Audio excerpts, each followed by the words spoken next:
bienvenidos a este espacio de Entrégame tus dudas. Hoy, como ya habíamos prometido, nos vamos a ocupar de sexualidad, de abusos sexuales y de abortos. Hay muchos temas que hablar, no sé si nos dará tiempo para todo. También hay varias preguntas. Hola Alejandra, bienvenida. Pues ya empezamos, sin perder más tiempo.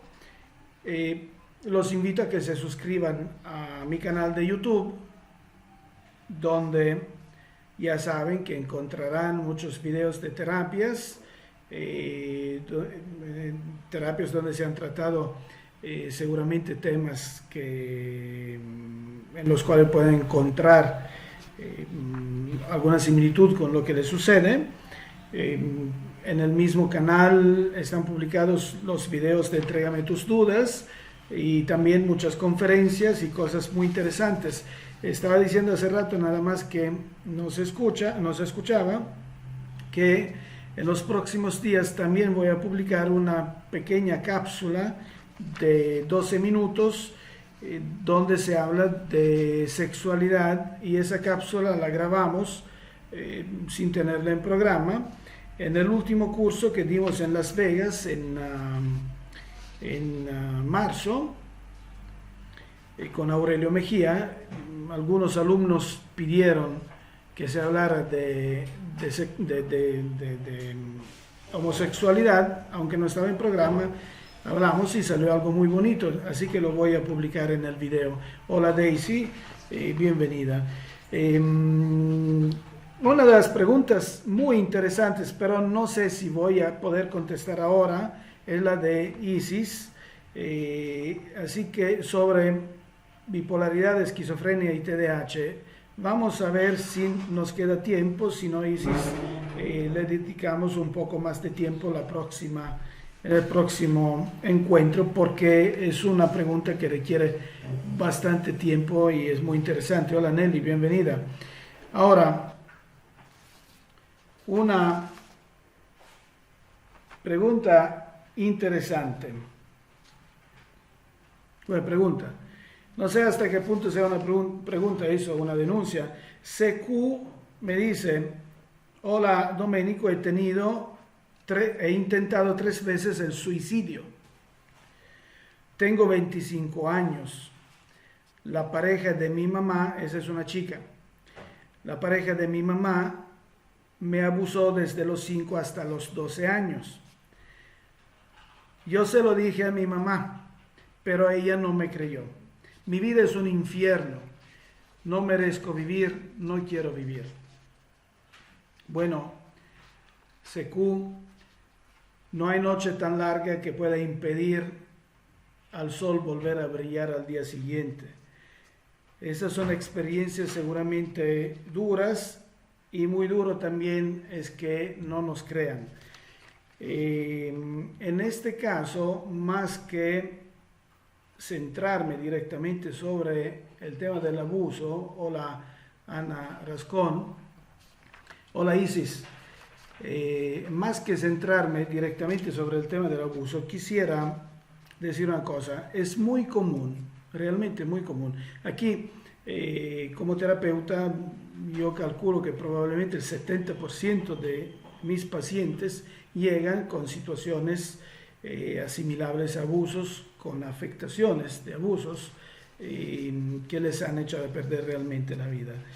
Y es muy común también que el niño denuncie la situación ante el adulto que ejerce la figura paterna o materna, sobre todo materna. Pero la figura materna no le cree. Ahora, esto tiene un efecto devastador en el niño, literalmente devastador. Le echa a perder más la vida el hecho de no haber sido creído que el hecho de haber sido abusado. Tanto así es la cosa. Hola Alma Olimpia, Laura Melchor. Porque entra una trampa mental donde el niño empieza a decir: no sirvo para nada, no valgo para nada, Las personas que me aman no me toman en consideración. Me siento traicionado por quien debería cuidar de mí. Y esto es terrible. Hola Marisela, hola Daisy. Bienvenidos todos, qué bueno que ya volvieron a encontrar el link. Una recomendación. Cuando un niño nos viene a denunciar algo, sé que puede ser difícil aceptarlo, porque sucede esto. Muchas veces, si mamá toma medidas, por ejemplo, la mayoría de los abusos sexuales son en el ambiente familiar. Mamá toma medidas, pero las toma sin que el niño se dé cuenta. O sea, ha sido un hermano de mamá que me tocaba, me abusaba. Yo se lo dije a mi mamá no hizo nada. Esa es la impresión que tengo yo como niña. Pero resulta que mamá sí hizo algo, le gritó al hermano, le hizo lo que le tenía que hacer. Pero lo hizo por fuera, sin que la niña se diera cuenta. Eso tiene el mismo valor, el mismísimo valor para la niña o para el niño, de que mamá la ha traicionado y no hizo nada. Cuando tenemos que reaccionar para defender a nuestros hijos, tenemos que reaccionar frente a ellos. Y no solo en situaciones de abusos, en cualquier tipo de situación. Ahora voy a explicar también una anécdota, a contar una anécdota. Pero la madre o el padre tienen que tomar medidas frente al niño. El niño se tiene que sentir protegido, el niño se tiene que sentir que su seguridad es garantizada por el adulto. Esto hace que los efectos a largo plazo del abuso sean mucho menores, tanto en la psicología, tanto en el cuerpo. El abuso sexual, propiamente dicho, tiene grandes efectos en echar a perder la vida de la persona, grandes efectos en lastimar el cuerpo. Muchas enfermedades dependen de abusos de la infancia. Muchas situaciones de sumisión, de codependencia, todas esas cosas pueden depender también de abusos, aunque no siempre, pero en muchos casos. Así que es muy oportuno que mamá y papá tome parte frente al niño o a la niña y no alejado. Ahora, yo luego hablé con Secu en realidad. Sí me mandó esa información, pero yo luego le hablé porque ya agendamos una cita. Y en realidad mamá en su momento no tomó medida. Hola Patti. No tomó medida, no se lo creyó. Después, muchos años después, sí tomó medida. Y ahora se va a sanar la cosa. Pero también por parte del niño que fue abusado, hay que comprender algo. Es muy difícil para un adulto, vamos a hacer el ejemplo exactamente eso, de una mujer que ha tenido mucha baja autoestima, una mala racha en su vida, madre soltera, nadie la quería y ha llegado a una cierta edad, era una quedada. Finalmente encuentra a alguien que se la queda, literalmente así, que empieza a sentirse un poquito apreciada como mujer y le cae ese balde de agua helada encima. Mi hija, que se pelea con mi compañero, me está diciendo esas cosas. ¿Será cierto? ¿No será cierto? Pero me cae en un momento en que yo realmente no sé tomar medida, no sé qué hacer, no sé si creer a mi hija, no sé si renunciar a lo poco que estoy construyendo en mi vida.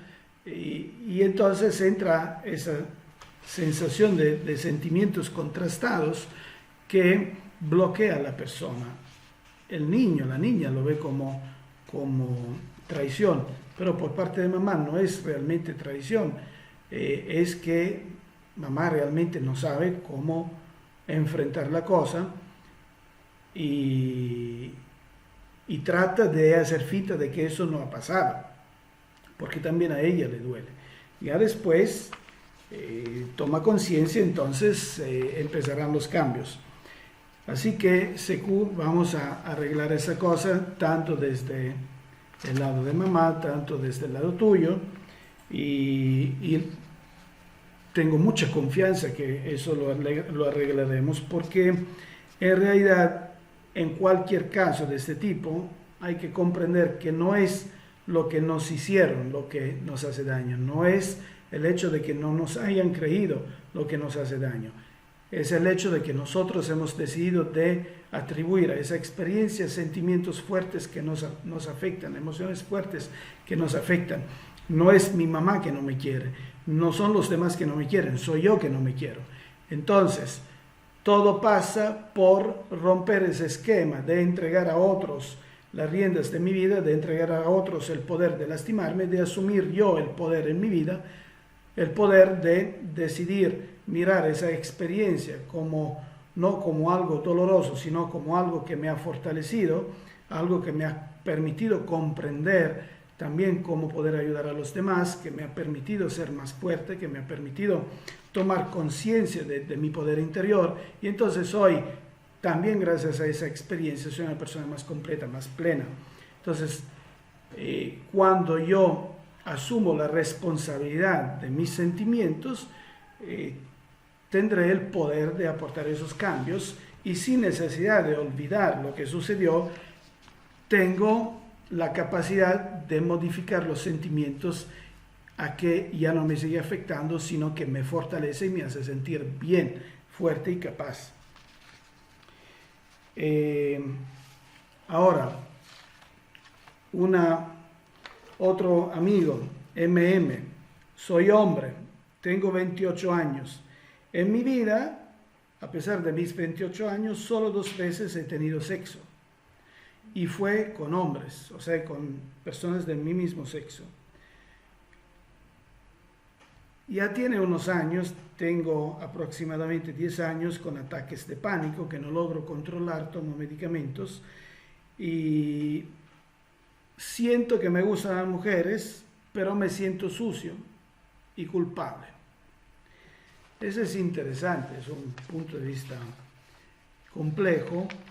Aquí encontramos en este mensaje de una situación de transferencia del problema. O sea, ha tenido 2 experiencias en su vida.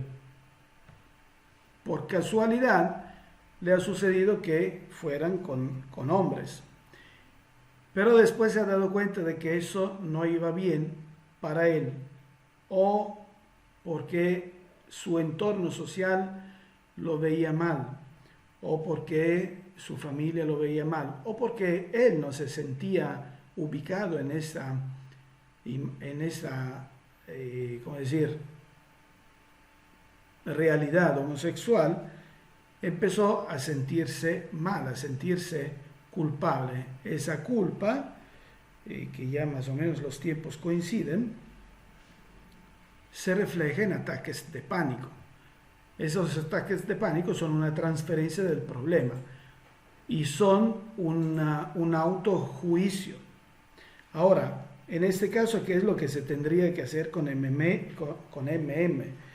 Es entrar profundos en hipnosis, liberar las culpas, comprender que cada experiencia nos nutre y nos hace más fuerte que nunca, que no es pecado, que no es nada grave, que es una experiencia que me hace comprender qué es lo que yo no quiero. Y no podía comprender qué es lo que yo no quiero si no lo pruebo. Es como decir que me ofrecen un platillo nuevo, no puedo rechazar el platillo nuevo, no puedo decir que no me gusta hasta que no lo pruebo, en este sentido. Ahora, si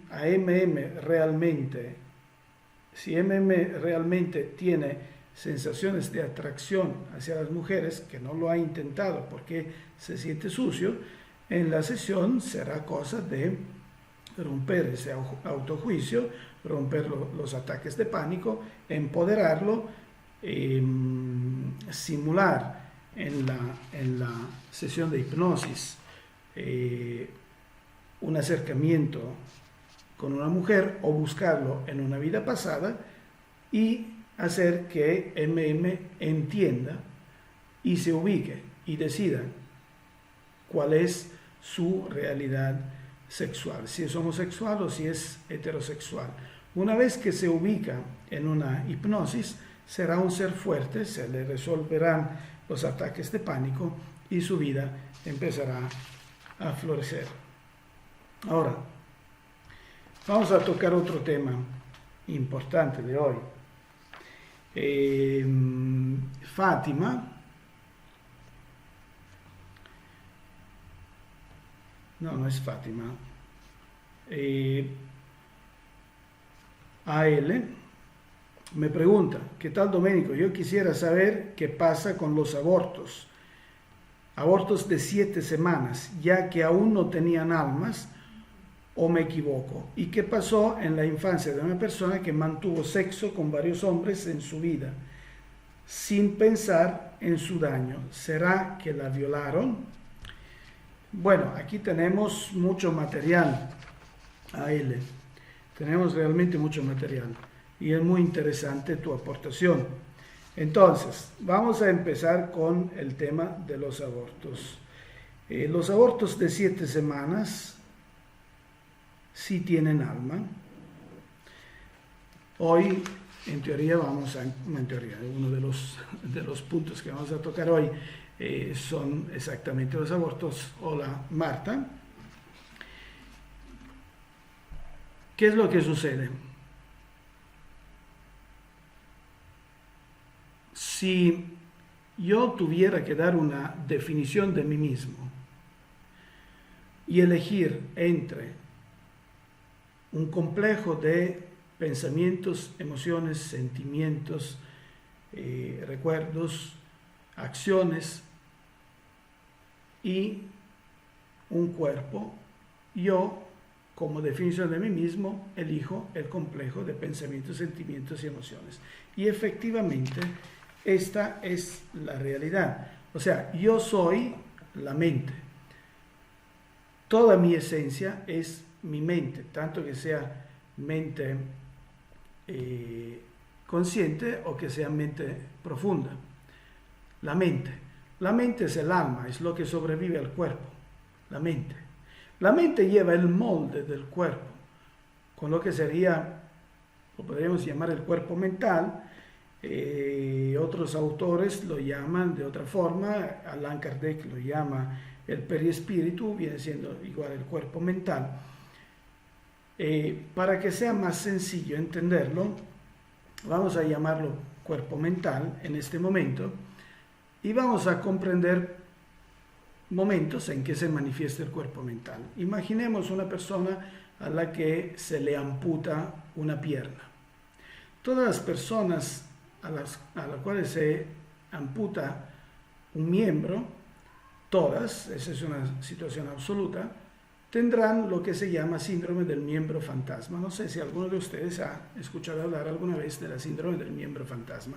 Es decir, que a pesar de que le han amputado la pierna, seguirá percibiendo la pierna, o la Andy, seguirá percibiendo la pierna, como si la pierna estuviera ahí. Esta síndrome yo la conocía muy bien, porque había estudiado, la había leído, pero hasta que no lo veamos con nuestros ojos, se nos hace muy difícil entender este concepto. Tuve un grandísimo amigo que ya falleció hace algunos años, que por una cuestión de diabetes le tuvieron que amputar una pierna. Tenía pie diabético, es algo terrible. Bueno, mi amigo Benjamín, una vez que le amputaron la pierna, durante muchos días, hasta llegamos a meses, tenía dolor en el pie, pero el pie ya no estaba ahí, pero le dolía el pie. Y en el hospital le tuvieron que anestesiar el pie que no tenía, o sea, inyectarle anestético. Ese es el miembro fantasma. Ahora, esa parte, ese fenómeno sucede porque hemos amputado la pierna física, pero no hemos amputado la pierna mental. ¿Quién percibe el dolor? quien interpreta el dolor es la parte mental, no la parte física. Es decir, que la pierna física tiene terminaciones nerviosas que llevan las señales al cerebro, el cerebro lo conecta con la mente, que no son exactamente la misma cosa, la mente interpreta esa señal como dolor y entonces la pierna siente dolor, pero quien siente el dolor es la pierna mental, no la pierna física. Esto lo entendemos cuando con hipnosis podemos hacer también anestesias para cirugías muy fuertes, hasta cirugías de corazón abierto. Con hipnosis podemos desconectar este mecanismo. Inclusive podemos hacer que la mente interprete esas señales de dolor como señales de placer. De hecho, hay un video hasta con testimonio en mi canal de YouTube donde señales de dolor de la columna se transformaron en señales de zonas erógenas y la persona pudo empezar a caminar, que ya le dolía mucho caminar, pudo estar muy bien. Se cambió el sentido de esos mensajes. Eso porque es la mente quien interpreta el dolor, no es el cuerpo. ¿Dónde quiero llegar con todo eso? Lo que llamamos muerte no es ni más ni menos, hola María García, no es ni más ni menos que la amputación total del cuerpo físico al cuerpo mental. Pero lo que sobrevive es el cuerpo mental, la mente, que sigue percibiendo su existencia. El cuerpo mental lleva la información del cuerpo físico, o mejor, es el cuerpo físico que lleva la información del cuerpo mental. De hecho, se ha descubierto en el 2017 que en algunos casos de una encarnación a otra, esto se descubrió en Brasil y hay publicaciones científicas, en algunos casos de una encarnación a otra, se puede transferir también las huellas dactilares. Es un poco largo, esto lo podemos platicar en el especial de espiritualidad, pero se puede transmitir también la huella dactilar. Es decir, que yo posiblemente en esta encarnación tengo las mismas huellas dactilares de mi vida del 1669 que supuestamente tuve como médico. Eso se descubrió en Brasil hace pocos años. Ahora, ¿qué es lo que sucede con la fecundación? El momento de la fecundación, esto lo sabemos de comunicaciones espirituales, de estudios espirituales, de hipnosis hechas a momentos de embarazo y también a regresiones al momento de la fecundación. Es decir, que con las terapias en hipnosis, si es necesario, nosotros podemos regresar la persona a recuerdos del vientre materno, y eso es todo decir, es muy interesante, eso lo podemos platicar hoy porque es tema de hoy. Y hasta el momento de la fecundación y hasta antes, cuando está decidiendo el espíritu cómo encarnar. Y lo que observamos es esto, que la fecundación no es de dos elementos, o sea, óvulo y espermatozoides, sino es de tres elementos: óvulo, espermatozoide y cuerpo mental de quien va a encarnar. Cuerpo mental. ¿Han entendido bien? O sea, todo el molde, el cuerpo mental que se había separado de la encarnación anterior, hoy, en la nueva fecundación, funge de molde donde se van a depositar las células para formar el nuevo cuerpo. De hecho, esa es la razón de que muchos niños que nacen discapacitados vienen así porque en la vida anterior fueron suicidas, dañaron su cuerpo mental y al reencarnar tienen el daño relativo al accidente que tuvieron del suicidio de la vida anterior. Tanto así influye. Entonces, el momento de la concepción es el momento en que el alma es conectada a la célula que se está formando. En ese momento empieza el ser humano. Cuando si interrumpimos el embarazo al día siguiente, ya es un homicidio. No estamos aquí a juzgar la mujer que por razones de su vida necesarias decide interrumpir el embarazo. No nos toca a nosotros juzgar. Ahora no estamos hablando de la paciente que viene, sino estamos hablando de cómo funciona la reencarnación.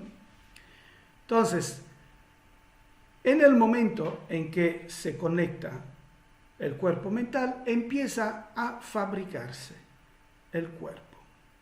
De hecho, si vemos que el feto está saliendo mal, se está formando mal, y eso hay pruebas, con intervenciones de oraciones, con intervenciones mentales al espíritu del feto, podemos mejorar su situación y hacer que se forme bien y que se interrumpa una malformación.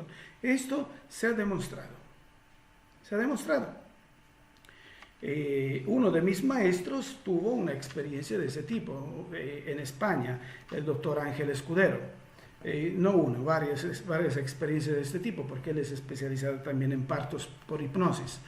Entonces, se puede modificar. Ahora, sucede lo siguiente, que durante los primeros 3, 4 meses de embarazo, el espíritu está en un momento de, si lo queremos llamar así, de catarsis, se está haciendo pequeñito, está perdiendo los recuerdos anteriores en ese momento, en un momento de turbación, tiene conciencia de lo que sucede alrededor suyo porque está conectado desde afuera al vientre de la mamá donde se está formando el cuerpo. El espíritu sigue afuera, pero está conectado con un hilito fluido espiritual durante los primeros 3, 4 meses. Así que si nosotros hacemos una regresión por medio de hipnosis a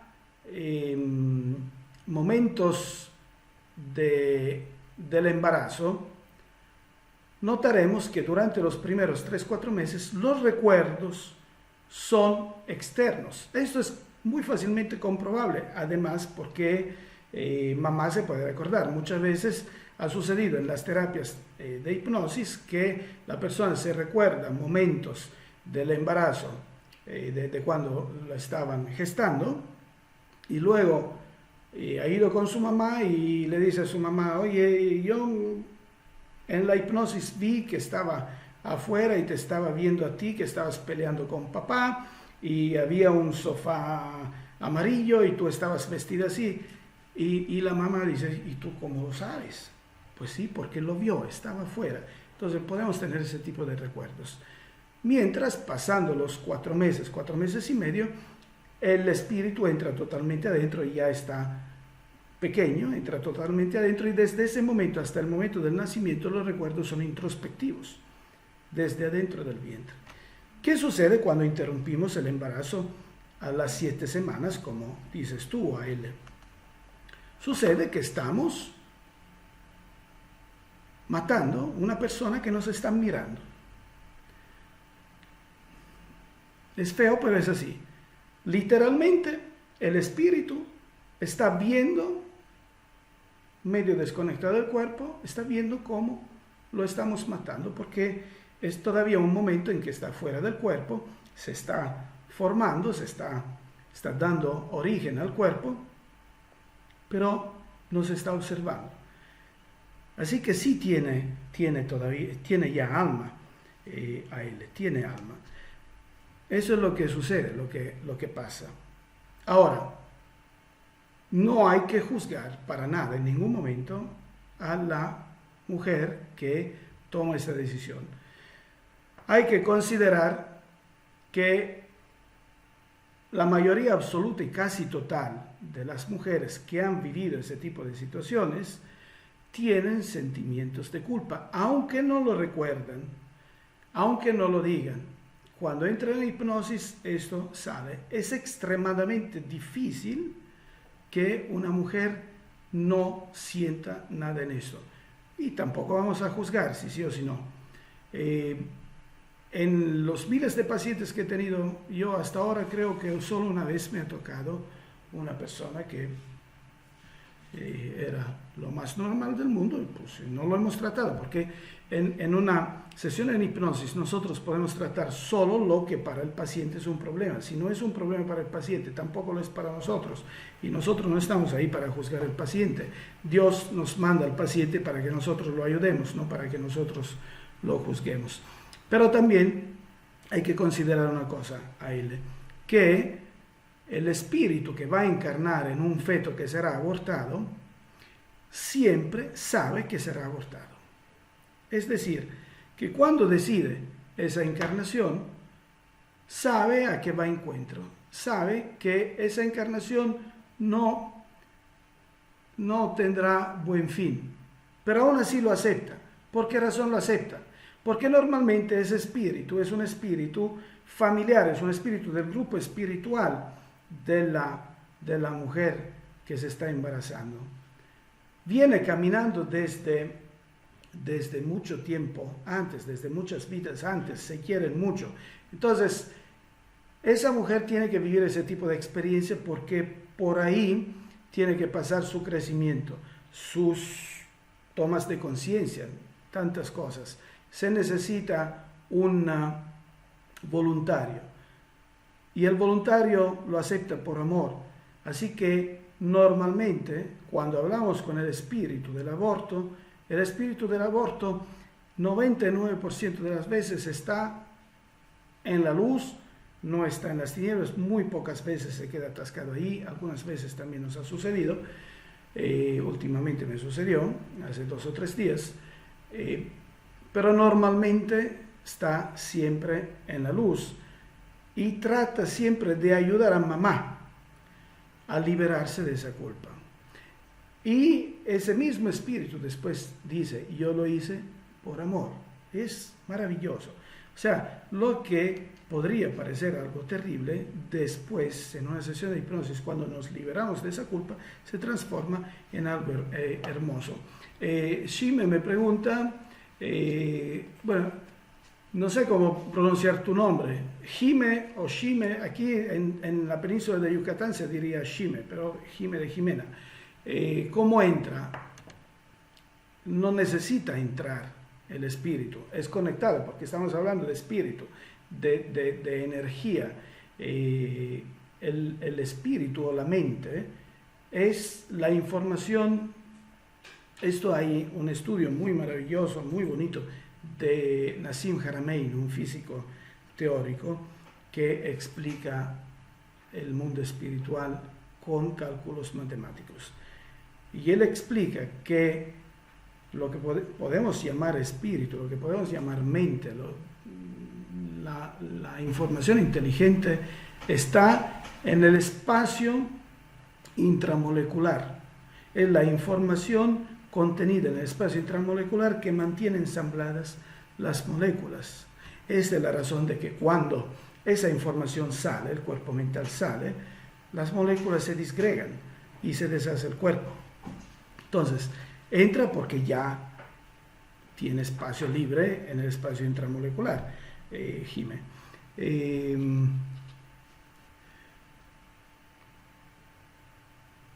Muy bien. Aquí Alejandra Cadena me hace una pregunta que, bueno, qué curioso, que era justo lo que iba a decir ahora.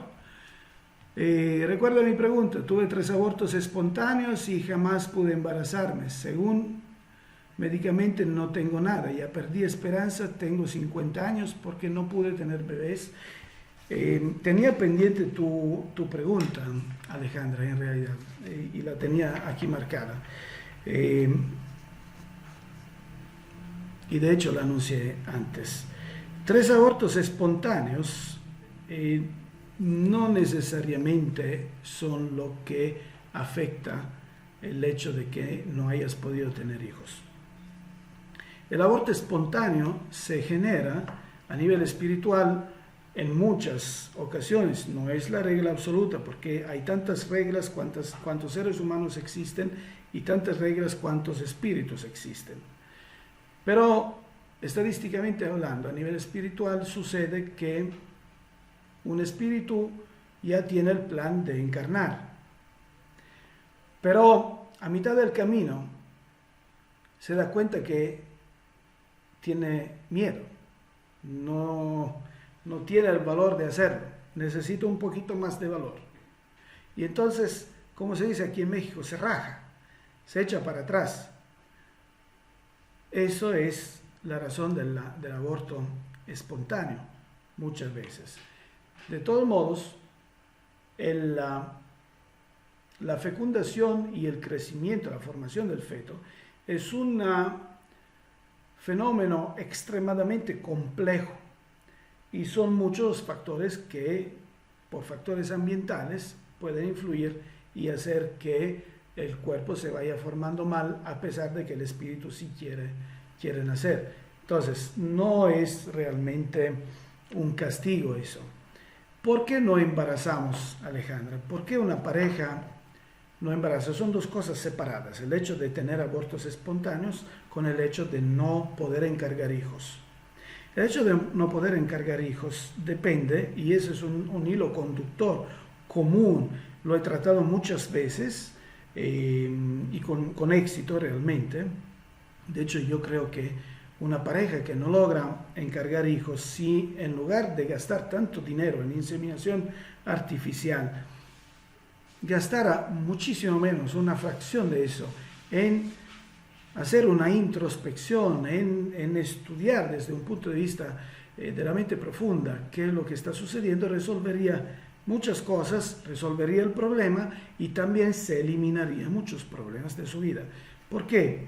Porque normalmente cuando una pareja no encarga hijos, sucede que en la mente profunda, en la mente subconsciente de uno o del otro o de ambos, está el hecho de que consideran que no es el lugar propicio o el momento propicio para meter al mundo un hijo. Por alguna razón X, la mente profunda considera que no es oportuno. Y entonces cierra la fábrica. Eso puede suceder tanto por parte del hombre, tanto por parte de la mujer. El hombre que no es muy fecundo o que es fecundo, pero en ese momento no da golpes, es porque considera que no es el momento propicio. Eso puede depender tanto de la situación que se está viviendo en ese momento, tanto del entorno, tanto de la educación y tanto de vidas pasadas. En todo lo hemos encontrado. Pero siempre es esta la razón. Y lo mismo vale por la mujer. Entonces, muchas veces, y no es siempre, muchas veces depende del hecho de que la pareja no va muy de acuerdo. Eso es la mayoría de los casos en realidad. El hilo conductor es siempre el hecho de que no es el momento propicio, no es el lugar propicio, no es oportuno.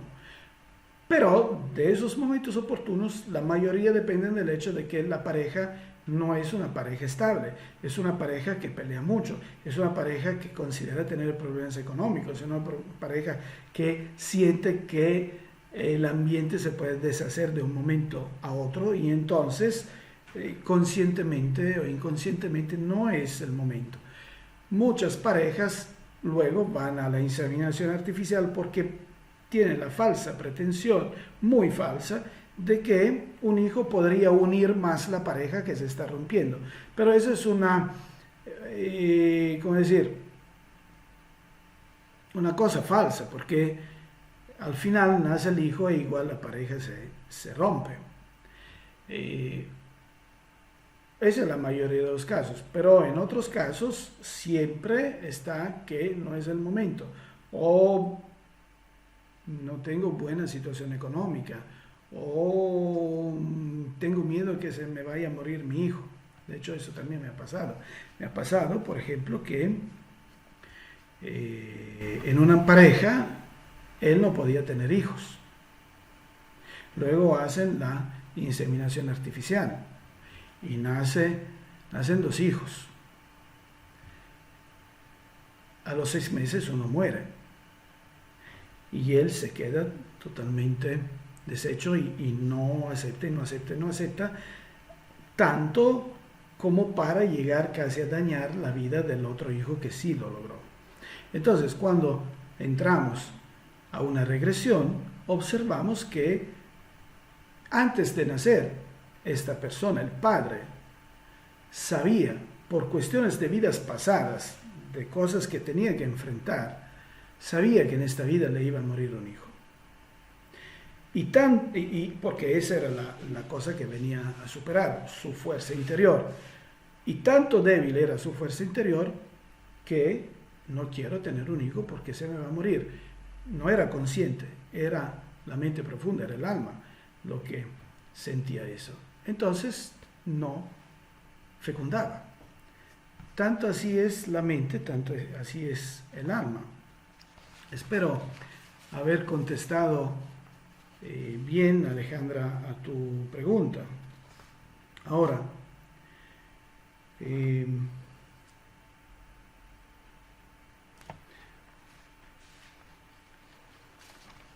volvemos al tema del aborto, justo para concluir, porque ya nos falta muy poco. El tema del aborto es un tema muy complejo y muy común. Realmente considero que en la situación actual del 2020, hola Fabi, son más las mujeres que han abortado que las que no han abortado. Puntualmente encontramos que hay sentimientos de culpa. Muchas veces lo han hecho porque fueron inducidas a hacerlo. No vamos a juzgar las razones. Esa experiencia era una experiencia que estaba en el plan. Fue un error, de acuerdo, pero los errores sirven para aprender. La mayoría absoluta de esas mujeres que vienen con ese sufrimiento en el alma, ya han aprendido y sufren, y han aprendido y no lo volverían a hacer. Así que ese sacrificio de ese espíritu sí sirvió. Se queda todavía sin utilizar ese aprendizaje todo el tiempo que la persona siente culpa. Pero en el momento en que se libera de la culpa, asume el aprendizaje, asume la responsabilidad, se libera, se perdona y es perdonada, todo ese sacrificio se transforma en un grandísimo beneficio, tanto para la mamá como para el hijo. Y muchas veces hacen planes en las mismas sesiones en hipnosis para volverse a encontrar. Es decir, que si vuelves a entrar a mi familia o a mi vientre, yo te acepto ahora y te acepto con mucho amor. Y eso es maravilloso. Y algunas veces hemos observado que ya ese aborto había encarnado en la misma familia. Deja siempre huellas en el subconsciente. Muchas veces sucede que la mujer, cuando hacemos la entrevista, no lo recuerda. O sea, no lo toma en consideración, no lo considera importante. Así que en la entrevista no lo dice. En la mayoría de los casos yo lo pregunto. Pero algunas veces no lo dice. Y luego, durante la terapia, sale solito. Sin que lo hayamos buscado, sale. Si esa cosa está, sale. Quiere decir que deja una huella importante. Pero eso es porque había un contrato de amor entre la madre y el hijo, que decidió encarnarse en el feto que iba a ser abortado, sabiendo que iba a ser abortado. Esa es la razón de que el terapeuta no tiene que juzgar nunca. Hola Indira, hola Patti. ¿Quién soy yo para juzgar los errores o los aprendizajes ajenos cuando yo también puedo tener mis problemas? Ni el terapeuta ni tiene que juzgar, ni tiene que dar consejos, porque dar consejos presupone que yo haya juzgado y desde lo alto de mi soberbia con los pocos minutos que la persona me ha estado contando cosas de su vida, yo me veo tan importante que digo, oh, deberías hacer esto, deberías hacer esa otra cosa, o sea, dar consejos. Pero en realidad, mis consejos aplicados a la realidad, al entorno de mi paciente, pueden encontrar factores que generan respuestas totalmente diferentes de la que yo esperaba que iba a haber. Y quien se va a cargar con los platos rotos es el paciente. Así que en lugar de darle consejos, es mucho más sabio dar herramientas para que pueda tomar sus decisiones, para que se pueda liberar de sus culpas, para que pueda empezar a ver la vida de una forma de luz, de emoción. Bueno, ya creo que el tema del aborto ya se ha manejado todo, así que voy a contestar una última pregunta, la de Isis, que me dice si puedo comentar algo sobre el tipo de terapia que se le da a pacientes psiquiátricos con bipolaridad, con esquizofrenia, con TDAH, con demencia, etc. ¿Cómo es abordado el tema en la hipnosis introspectiva? Bueno, Isis, en lo personal considero que cualquier problema psiquiátrico, mientras no haya todavía entrado en el círculo vicioso del medicamento psiquiátrico, sea relativamente fácil de tratar con hipnosis introspectiva, porque vamos a buscar el origen, no tenemos interferencias del fármaco y es muy fácil que la persona encuentre el origen. En todo esto hay que decir dos cosas importantes. Uno, muchas veces los diagnósticos son diagnósticos equivocados. La Asociación Psiquiátrica Americana se ha arrogado el derecho de inventar enfermedades mentales. No existen enfermedades mentales, ninguna. O sea, todo lo que se llama DSM-5, o sea, el manual de las enfermedades mentales, es la descripción de comportamientos, no de enfermedades.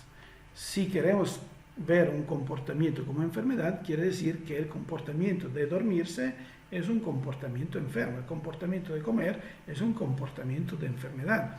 No lo es. Hablar al teléfono es un comportamiento, estar alegre es un comportamiento. Bueno, la psiquiatría lo ve como enfermedad. No existen, en mi punto de vista, enfermedades mentales. Pero cuando hay situaciones de ese tipo, y pueden ser muchas y graves, podemos encontrar la razón o en un mal diagnóstico o en la presunción de quien hace, o en la soberbia de quien hace el diagnóstico, o en un desbalance nutricional. De hecho, desde hace muchísimos años se ha descubierto que la mayoría absoluta, y digo la mayoría absoluta, de los problemas que hoy llamamos psiquiátricos, que están descritos como trastornos psiquiátricos graves en el DSM-5, son falta de vitamina B3, niacina. Tanto así, o sea, dándole al esquizofrénico cantidades altas de niacina, la esquizofrenia desaparece. Y esto no es hoy que se ha descubierto en el 1956.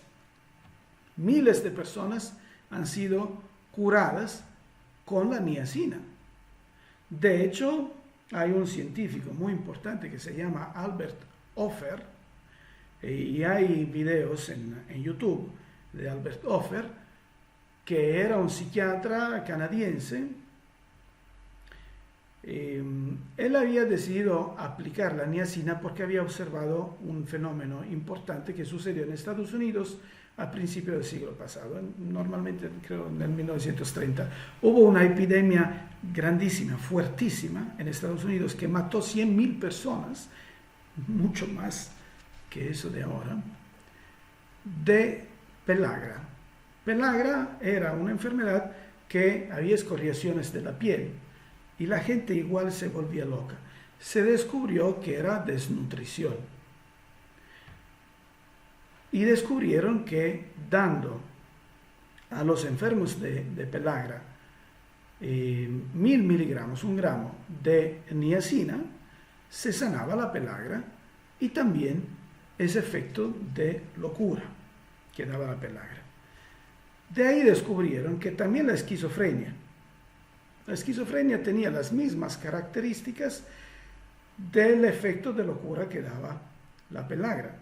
Fueron a investigar y descubrieron que era el mismo mecanismo, el mismo sistema. ¿Qué era lo que sucedía? Sucedía que el cuerpo sometido a mucho estrés generaba mucha adrenalina. En una situación de desnutrición, esa adrenalina se transformaba en un metabolito de la adrenalina que se llama adrenocromo. El adrenocromo es alucinógeno, como el LSD, como la mescalina, como la ayahuasca. Es un alucinógeno en muy pequeñas dosis.